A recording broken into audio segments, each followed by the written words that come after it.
৭১, ৯০ এবং ২৪-এর অভ্যুত্থানকে ধারণ করে রাজনৈতিক সহনশীলতা বজায় রাখার কথা জানিয়েছেন তারেক রহমান। প্রতিদিনের মতো আজও গুলশানের চেয়ারপারসনের কার্যালয়ে রাজনৈতিক সহ বিভিন্ন শ্রেণী পেশার প্রতিনিধিদের সঙ্গে সৌজন্য সাক্ষাৎ করেছেন বিএনপির ভারপ্রাপ্ত চেয়ারম্যান তারেক রহমান। দুপুরে বামদল নিয়ে গঠিত জোট গণতান্ত্রিক যুক্ত ফ্রন্টের নেতারা সাক্ষাৎ করেন তারেক রহমানের সঙ্গে। এ সময় ফ্রন্টের সমন্বয়ক বলেন, স্বদেশ প্রত্যাবর্তনের দিন বিএনপির ভারপ্রাপ্ত চেয়ারম্যান যে পরিকল্পনার কথা বলেছিলেন সেটিকে সামনে রেখে সবাইকে সাথে নিয়ে এগিয়ে যাওয়ার কথা বলেছেন।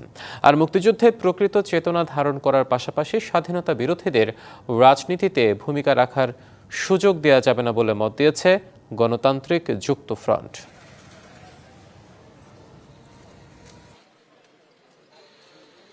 ১৯৭১-এর যে মুক্তিযুদ্ধ সেটা হলো আমাদের ভিত্তি।